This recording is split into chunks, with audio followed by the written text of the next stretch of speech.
Hello, my name is Mark Seegers. I'm from GeoScience World, and I'm here to talk about how product development intersects with or aligns with organizational strategy. And I think what you'll hear probably across a number of us is that user advocate theme, how that aligns with the product development process. So at GeoScience World, we've been thinking quite a bit about this concept that Simon Sinek has introduced called the golden circle. And it's, before defining what a product is or who it serves, we take a step back and we ask, why does our organization exist? Can we answer this question in a way that's compelling, provides an emotional connection with users and with our own organizational staff members, and can provide this guiding mission for the product development process. And so this why question becomes a touchstone throughout the product development process that we have at GeoScience World, and that I think could be useful for others. And in the end, it will create a compelling story that you can then use within your marketing and communication strategy at the end of the day. So when you go out to your customers, you're not just explaining what the product is, but why you exist and why you're there to talk with them in the first place. And so as Simon says in his talk, he says people don't buy what you do, they buy why you do it. And so have an intentionality about your organization and your products that is consistent and on mission is important.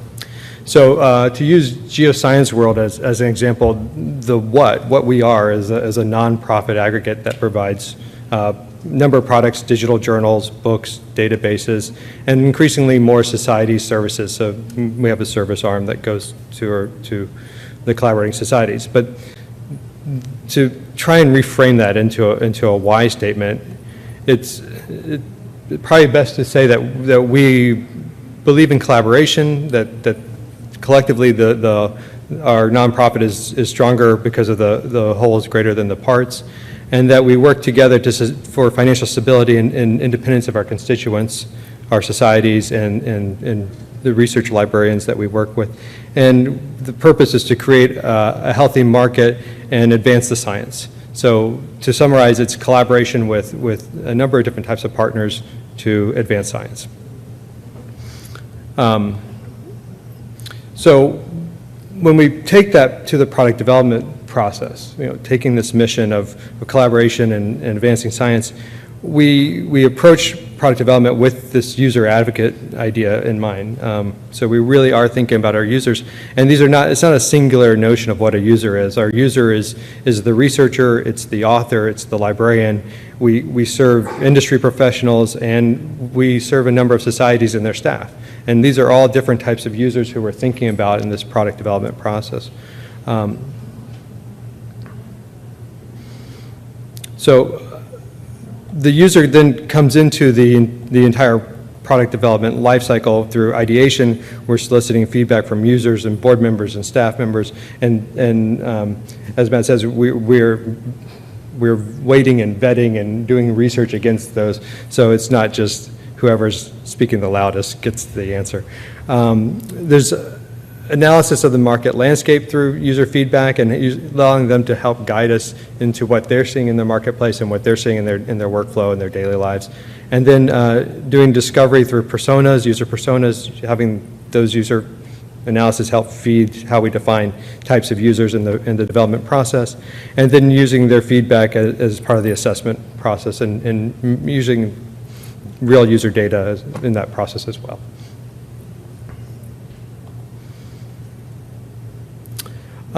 I think sometimes this may be overlooked. Organizational culture and governance really matter in supporting this type of product development. So does your culture reinforce your mission, and does it help facilitate the product development that's aligned with that mission? So in GeoScience World, we're kind of an odd duck, but culturally, I think that we have a lot of alignment around this user-based mission. So we're analytic, we're evidence-based, we're operational, but we are very sensitive to this user feedback.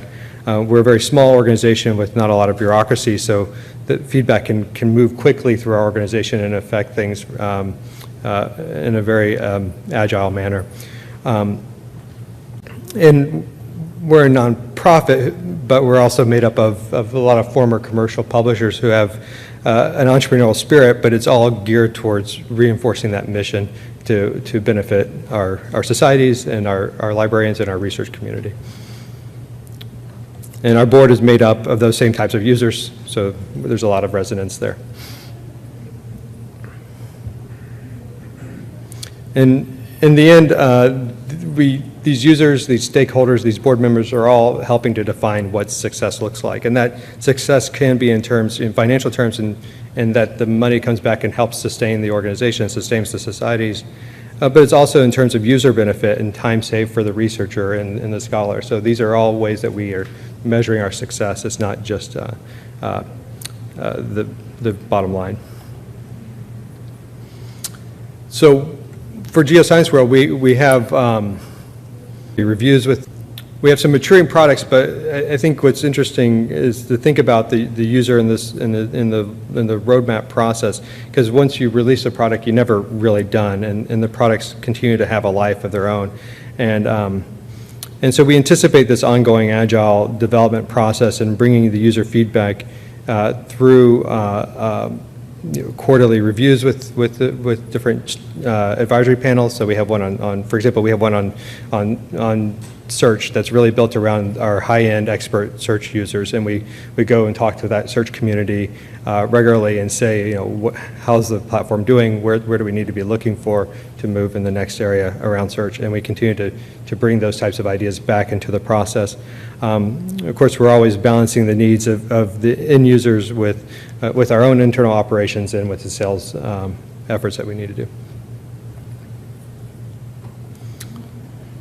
And with these maturing products that we have, our journals launched in 2004 and gone through migrations, but we also find ourselves thinking, what do we need to do to expand and to grow and to move on to the next thing? And so we think in both terms of vertical and horizontal opportunities, but we're also bringing the user information into those strategic decisions. So in horizontal initiatives, we're thinking about, well, how do we expand? Do we grow across disciplines? Do we bring in adjacencies? And we also are thinking vertically, do we need to do more services for societies, more services for our users? And so we use our connection to our users to help us assess the risk and the opportunities that are there for each of these directions, verticality or horizontal. And then we re-engage back in the product development process, so that cycle begins again.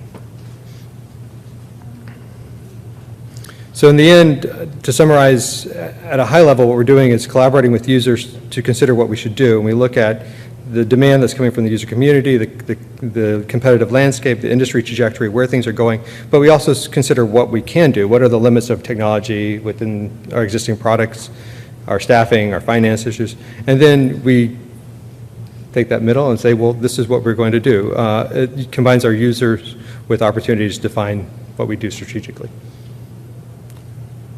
Thank you.